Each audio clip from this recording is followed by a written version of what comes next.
sa tool ba su yeewoo suba teel waaw moom sax day déglu RFM matin Ababacar ñi mu àndal suñu yeewoo suba teel. RFM matin. RFM matin. Émission bi yeewoo Sénégal.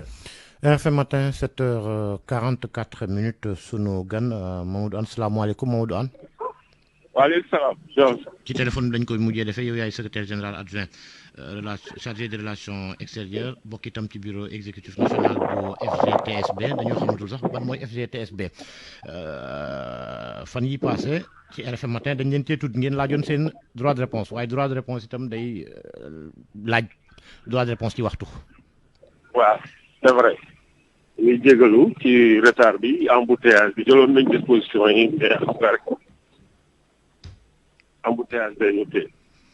waaw léegi ñun dañoo xamatul sax ban FGTSB la ñuy jàpp ndax ñoom Mballo FGTSB yéen FGTSB. c'est bon. waaw. allo.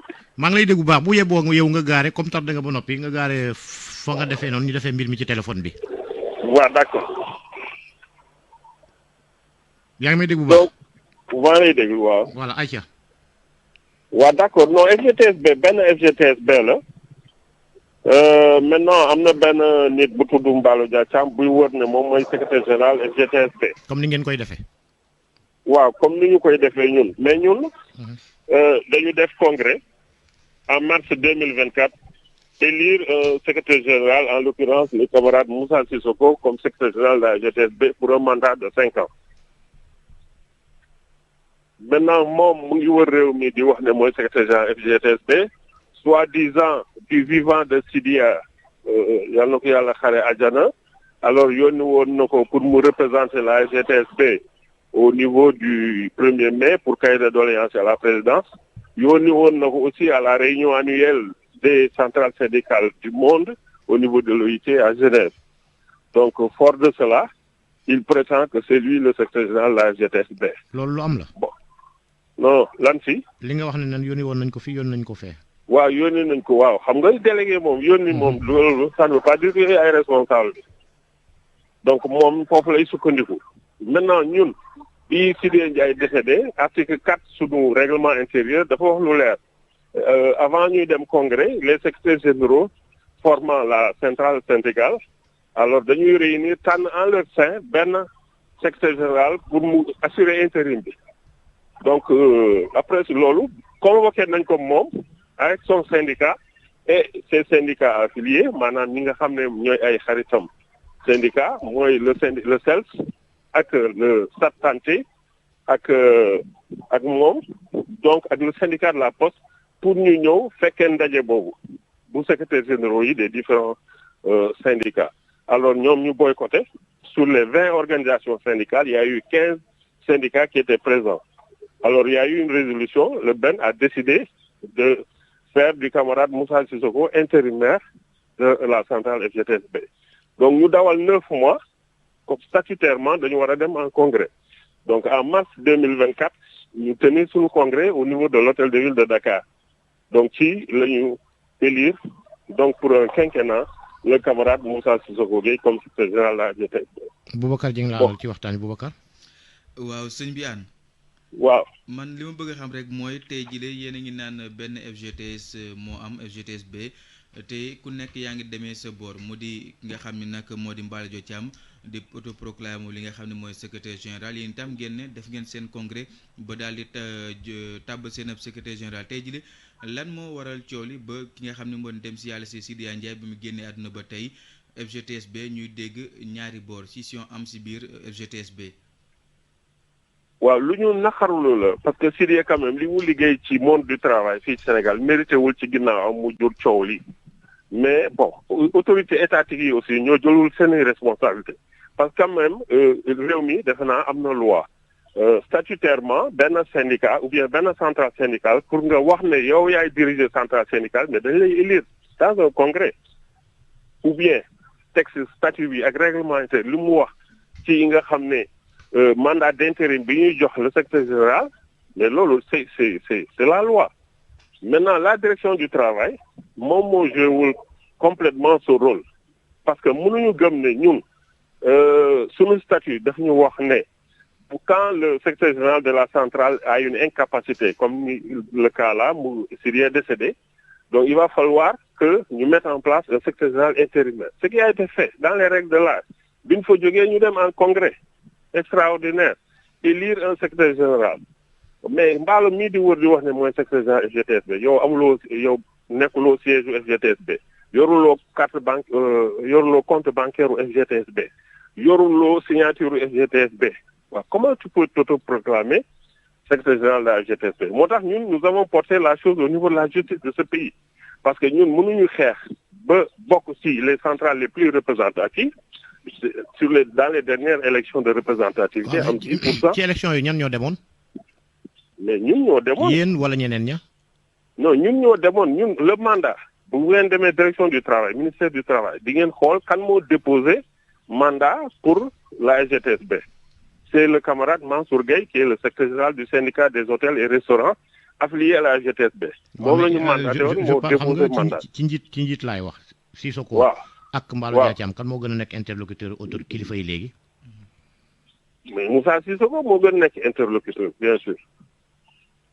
des réunions yi fi am yëpp officiellement Moussa Sissoko nga gis maintenant moom dafay à travers ànd gësam lay dugal au niveau du ministère de la santé pour wane ne moom il est secrétaire général d'une centrale bon loolu xam nga autorité yu bees ñoo fi nekk xamuñu peut-être naka la monde syndical bi di doxee mais moom mënul prévaloir de cette de xam nañ ko moom ndax du autorité seulement il y a l'administration qui est là te l'administration reste la même administration oui moo tax man la il a des complicités au niveau de la direction du travail on ne comprend pas ce mutisme de la direction du travail pourquoi muy continuer que ñun suñu amee ay réunions officielles par exemple au niveau de la présidence de la République ou bien au niveau de la primature ñu ne les centrales les plus représentatives ñoo ko war a dase ñu indi 4 centrales au lieu de 5 pourquoi parce que nee nañu y a 2 FGTSB alors que nous avions déposé nos textes notre congrès, nos résolutions au niveau de la direction du travail, qui est notre interlocutrice directe au niveau de l'État. Dans le montant, nous dénonçons ce comportement de la direction du travail. Nous pensons qu'elle est de connivence avec l'autre tendance. Bon, dénoncer ab connivence, est-ce que vous ne vous aviez pas déjà vaincu, Col? Non, pas vaincu, parce que nous ne sommes pas vaincus, parce que nous menons nos activités au niveau, sur le plan syndical et sur le plan national et international. Nous faisons nos tournées, nous répondons à toutes les autorités qui ont ramené la plateforme revendicative, par exemple dans la grève des collectivités locales, dans la grève du secteur de la santé qu'on est en train de vivre avec le FDZ. Donc nous, ça ne nous empêche pas de mener nos activités syndicales. Parce que nous avons mis le dossier au niveau de la justice, nous attendons que le procureur de la République, n'est-ce pas, tranche cette question définitivement. En tout cas, pour interdire au sieur Mballo Dia Thiam de se réclamer secrétaire général de la FGTS.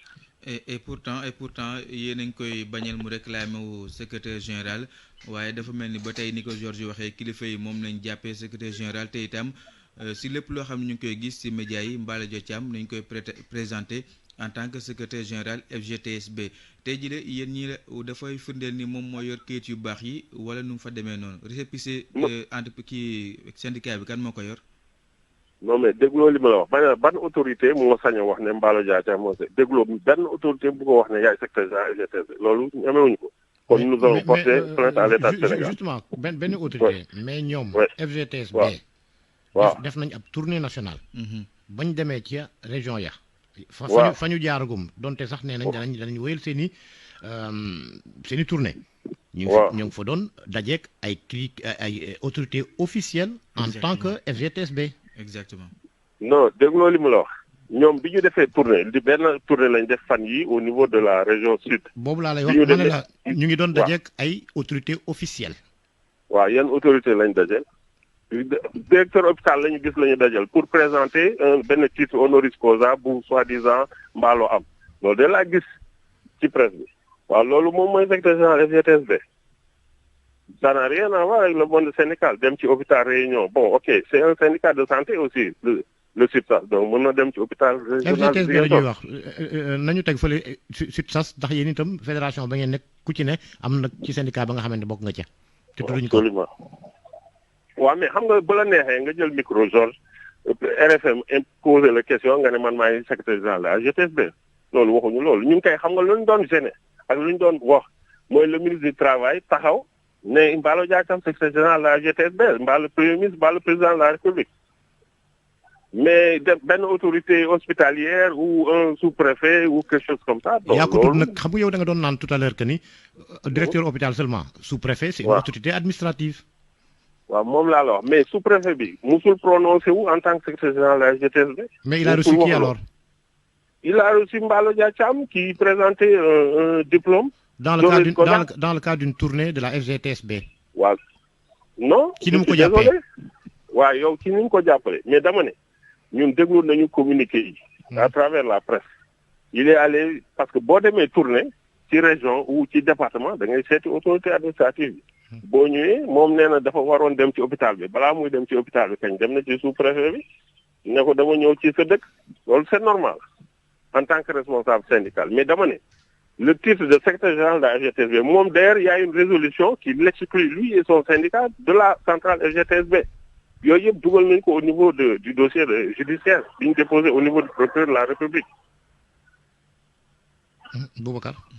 man xam naa ne temps bi li si des bariwul mooy li ma koy laaj rek tey jii lu tere yéen ñëpp ngeen boole seen doole doonaat benn comme ni ngeen ko doone woon bi nga xamee nag ndem si yàlla si Sidya Ndiaye mu ngi fi woon doonaat benn FGTSB ngeen xàccandoo di dóorandoo ngir daal lépp loolu di sumb si mbébét daal ngeen mën see antu leen teree def loolu moo gën si sama gis-gis ku nekk di xëcc sa boor naan daal maay secrétaire général. xam nga ñun dañu àndoon nekk benn Sidya Ndiaye yàlla jël ko yàlla na ko xaare àjjana donc ñu toog ñun ñuy observer le deuil xam nga sa nit bu décédé di nga observer au moins 40 jours de deuil. Bon, tous les syndicats affiliés di observer deuil ñu jàpp ne 3 mois de deuil la ñu war a def mais 10 jours après dañuy jékki-jékki gis Mballo bind n'est-ce pas sans l'aval du bureau exécutif national de la GTSB bind le président du conseil économique et social pour demander le remplacement de Sidya moom mu remplacer Sidya au niveau du conseil économique et social alors ñun yëguñu ko tinuñu ko ba président Abdoulaye Daouda Diallo bind FGTSB comme ñun xam nañu suñu adresse ak yooyu ñu ñëw indi lettre bi ci la ñu soog a gis ne moom bind na alors ci la benn bi réunir décidé na ci on a pris confiance en lui donc nañu def lii article 4 bi wax mooy nañu nommer un secrétaire général intérimaire ci la ñuy réunir nommer un secrétaire général en l'occurrence Moussa Sissoko pour mu jouer le rôle de secrétaire intérimaire après commission n'est-ce pas des conflits toog aussi exclure Mballo Dia Thiam maintenant loolu exclusion mënul doy tant que congrès validé wu ko 9 mois après bi ñu demee congrès le congrès bi def résolution exclure de la FGTSB le sieur Mballo Dia Thiam ak son syndicat le SUTSAS pour manque de confiance ak acte contraire sans informer n'est-ce pas le bureau exécutif national donc kooku mënatuñu ànd ak moom. koo xam ne léegi yéen est-ce que ak xiiroo ngaayoo bi ñi nga xamante ne ñoom ñooy liggéeykat yi est-ce que vraiment war nañ am confiance ci yéen ndax daanaka xiiroo ngaayoo mais vous ne préoccupez pas pratiquement ci li nga xamante ne moom mooy seen i nekkin ak seen i conditions de travail. non yàlla dimbali nañu nag on fait la part des choses entre li nga xam ne moom mooy li intéressé les travailleurs loolu ñu ngi koy doxal ba mu mat sëkk loolu ça n'a rien à voir ak li nga xam ne moom mooy FGTS lan mooy représentativité au niveau de l'État ak au niveau des organismes internationaux du monde syndical. mais fa loolu aussi mënuñ ko occulter ndax la nga xamante ne moom mooy état bi boo leen demul toog ak état yéen mënu leen wax la nga xamante ne moo di jàmbat liggéeykat yi.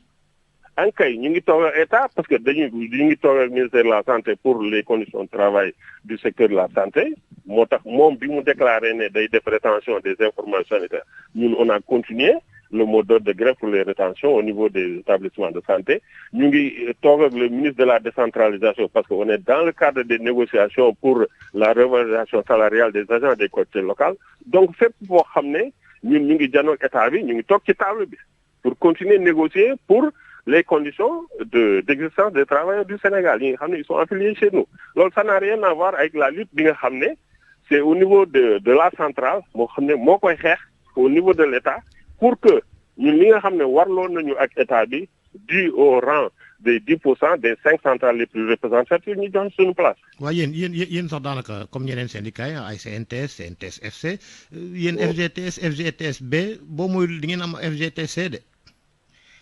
waaw xam nga ñun sax xam nañ ne Mballo fa la jëm donc fi mu ne nii jàpp na ne. subvention comme yéen rek aussi mën nañ jàpp aussi fa ngeen di jëm ndax. tout dépendra ci saisine ba nga xam ne def ngeen ko. mën nañu jox ko mën nañ jox dëgg ñeneen. non ñun mënuñu bañ a jox dëgg parce que ñun statutairement ñun ñoo nekk ci dëgg parce que ñun fépp boo xam ne war nañ fa jaar suñu texte yi ak règlement intérieur def nañu fa ñun def nañu loolu donc mënuñu ñàkk dëgg ñun par rapport ak Mballo sur le plan judiciaire mais maintenant la lenteur de la justice l'agenda judiciaire étant ce qu'elle est donc mënuñu dara tant que justice tranché wul sur ce plan là pour ñu mën a attaquer le ministre du travail. waaw Georges wax na ko léegi xam naa ne boo moytuwul léegi ñu gis FGTSB authentique ni ñu koy gisee feneen waaye nag balaa booba xam naa ne daal ngeen donaatoon benn mooy gën daal si liggéeykat yi gën itam si yéen ndaxte xam naa ne xeex moom arrangé wul kenn. waaw mais xam nga dégg ko wóolu ñun dañu manqué confiance Mballo parce que koo xam ne yow sa responsable sa kilifa ak nit ku. rëcc na ci téléphone bi waaye daanaka la ñu waroon wax waxtaane nañ ko moom Mamadou Hann bokk ci FGTSB ni ñu koy waxee ñoom ñoo ko moom ñoom Mballo itam di naan ñoom ñoo jiite la nga xamante ne moo di FGTSB jërëjëf Boubacar Dieng mi ma àndaloon ci waxtaan wi nuyu ak ziar sunu mbokk yi ci TFM ñu yendoog jàmm. Vous avez besoin de caution sur des marchés publics ou privés? Adressez-vous à la SONAC. La SONAC SA vous accompagne dans